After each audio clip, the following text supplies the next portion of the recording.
Bien, pues cuando hablamos de la geometría de la dirección del automóvil, estamos hablando de los ángulos de la dirección. La alineación correcta de las ruedas es importante para una marcha segura y confortable.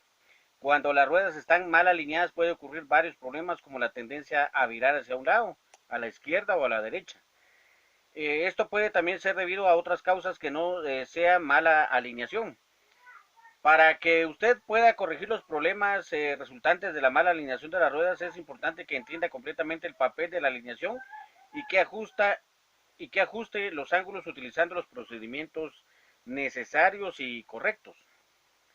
El sistema de dirección en combinación con el de la suspensión debe asegurar el manejo de buena estabilidad de dirección y una buena recuperación del volante del vehículo después de efectuar los giros. La alineación de las ruedas delanteras consiste en el ajuste de los ángulos geométricos y de la revisión de las dimensiones de los componentes de la suspensión y dirección que se unen en las ruedas delanteras o traseras. Normalmente la alineación de las ruedas se mide cuando el vehículo está parado en la siguiente forma: ángulo de caída o camber, ángulo de salida o caster, convergencia, divergencia. La inclinación de las ruedas caída o camber. Las ruedas frontales del automóvil están instaladas con sus partes superiores inclinadas hacia afuera o hacia adentro. A esto se le llama inclinación de las ruedas y se mide en grados de inclinación desde el plano de la vertical.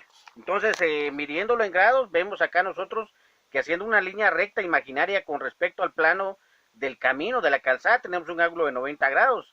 Entonces, en el momento que en un manual se le diga que el ángulo de la rueda delantera de su pick-up o de su vehículo tiene que tener 3 grados positivo, significa que va a estar 3 grados en esta línea imaginaria corrido hacia afuera.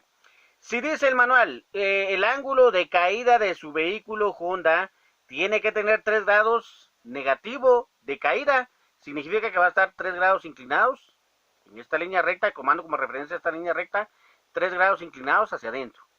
A eso se refiere el ángulo de caída.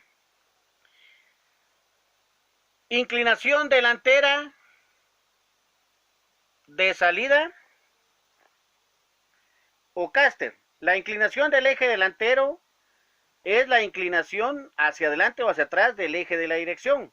La inclinación del eje delantero se mide en grados desde el eje de la dirección en plano vertical, como se ve desde un costado. La inclinación hacia atrás de la línea vertical se llama inclinación positiva del eje delantero, mientras que la inclinación de la punta del eje delantero hacia adelante se llama inclinación negativa del eje delantero.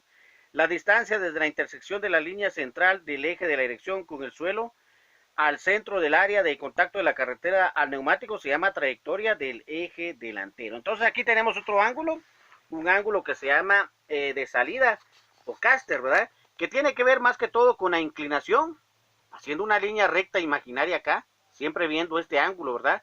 De 90 grados, que este eje no necesariamente va a ir perfectamente a los 90 grados, sino va a tener una cierta inclinación. A ese se le llama inclinación del eje delantero, que también se mide en grados.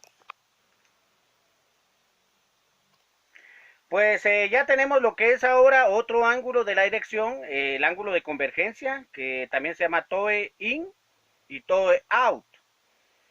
Cuando las partes delanteras de las ruedas más cerca entre sí que las partes posteriores de las ruedas, como se muestra en esta ilustración, se dice que ocurre convergencia.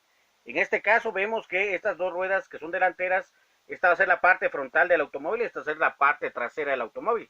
Entonces, al estar las dos ruedas cerradas en la parte delantera y abiertas en la parte trasera del mismo neumático, vamos a decir que tenemos un ángulo de convergencia.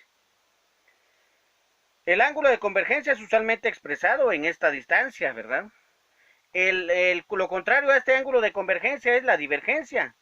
La divergencia es cuando las ruedas delanteras se inclinan hacia afuera por la parte superior. Esto hace que intente rodar hacia afuera a medida que la inclinación avanza y por lo tanto patinen, lo cual somete a desgaste los neumáticos. Entonces sería lo contrario, en lugar de estar cerradas estarían abiertas de la parte delantera del mismo neumático y cerradas de la parte de atrás. Normalmente la divergencia y la convergencia, la diferencia va a ser 2 milímetros, o sea, va a estar cerrado acá 2 milímetros comparado con la parte trasera del mismo neumático. A esto se refiere los ángulos de la dirección y la geometría de la dirección.